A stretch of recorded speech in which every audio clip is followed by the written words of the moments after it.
میں اپنے پیر بھائیوں سے بھی، اپنے شاہین علماء کرام سے بھی، اپنے دارالعلوم کے طلباء سے بھی، اور جملہ برادران طریقت جن کا ہاتھ کسی بھی کامل کے ہاتھ میں ہے، انہیں یہ کہنا چاہوں گا، رابطہ شیخ کی بڑی اہمیت ہے، اور بغیر رابطہ شیخ سے کسی کو کچھ نصیب نہیں ہوتا۔ آپ کو یاد ہوگا حضرت سیدنا بلال حبشی رضی اللہ تعالی عنہ جب مدینے سے سرکار کے وصال کے بعد شام چلے گئے تھے اور 6 سال تک واپس نہ آئے، کیونکہ سرکار کا فراق برداشت نہیں ہوتا تھا کہ مدینہ جاؤں گا تو کیسے، جب حضور کا چہرہ نظر نہیں آئے گا تو میں کیسے مدینے میں رہوں گا، دور چلے گئے تھے۔ لیکن حضور صلی اللہ علیہ وسلم خواب میں تشریف لائے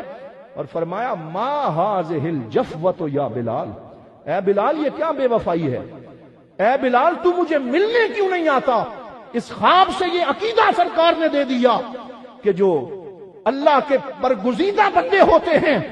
یہ نہ سمجھو کہ وہ تہے مزار جا کے رابطے توڑ دیتے ہیں، بلکہ ان کے رابطے یوم قیامت تک اور حشر کے میدان تک ہوتے ہیں، یہ ٹوٹنے کے لیے نہیں ہوتے، بلکہ اللہ کا ولی جب تہے خاک جاتا ہے اس کا رابطہ پہلے سے بھی زیادہ اپنے مریدین سے پکا ہو جاتا ہے۔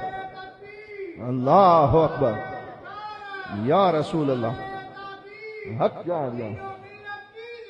پیر محمد کرم شاہ۔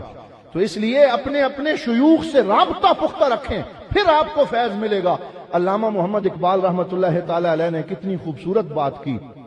ملت کے ساتھ رابطہ استوار رکھ، پیوستہ رہ شجر سے امید بہار رکھ۔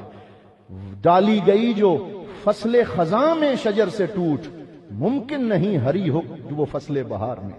وہ ڈالی جو درخت سے ٹوٹ جاتی ہے، جو اپنا تعلق توڑ لیتی ہے، تو وہ فیض جو اس درخت کو مل رہا ہوتا ہے وہ ساری شاخوں میں پہنچتا ہے، لیکن وہ ڈالی جو درخت سے ٹوٹی ہوئی ہو وہ خشک ہو جاتی ہے، اسے فیض نہیں ملتا۔ وہ اٹھا کے لوگ لکڑیوں سمجھ کے جلا دیتے ہیں، وہ زمین اور دنیا کے طوفانوں کی نظر ہو جاتی ہے، وہ سیلابوں میں بہہ جاتی ہے، اس کا کوئی والی وارث نہیں رہتا۔ اگر تم چاہتے ہو تمہارا کوئی والی وارث ہو، تمہیں کوئی ٹیک کیئر کرنے والا ہو، تمہیں اس مرکز کا فیض پہنچتا رہے، تو پیوستہ رہ شجر سے امید بہار رکھ، پیوستہ رہو، آتے جاتے رہو، نظر آتے رہو، بزرگوں سے ملتے رہو، ان کی نظر کا فیض لیتے رہو۔ تم جہاں بھی رہو گے تمہیں مرکز کا فیض پہنچتا رہے گا، تم ہرے بھرے رہو گے، تم شاداب رہو گے۔